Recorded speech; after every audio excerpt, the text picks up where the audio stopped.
Kane Ghana mampeni abedi achiri. Ye na nida kwan so betu franka NPP amanyoko ye Dr. Bawumia. Na wakasa tia enipa bia wonwe ne won mo pre mampeni de bia wo party no mu se oye hokwo na wabamu ene nsem bia omkeka fa no ho no o kyerem se no kure bia enimu na no so entume moa emfa nkabo mo ema party nim.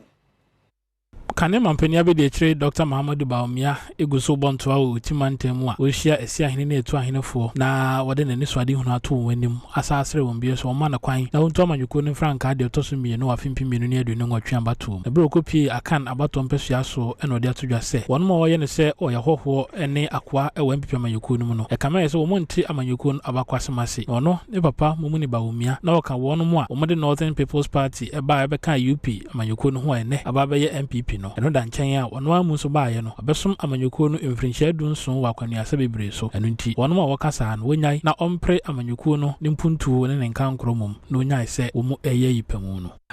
nkrofo bi omonenam omo se Dr. Bawumia oba daben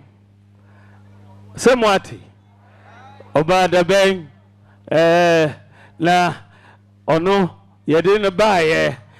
ye ne baaye se ombe akwa na wewie ne djuma enti onko semwati sa asem no semwati sa asem no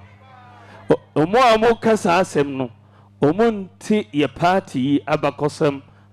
ase omunti na ase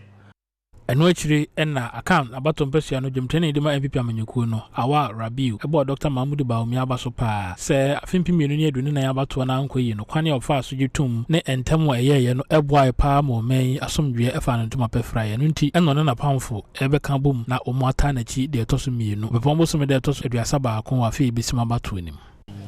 osi ne Ghana for pe no ana ne nyankopon pe no ene na enye ho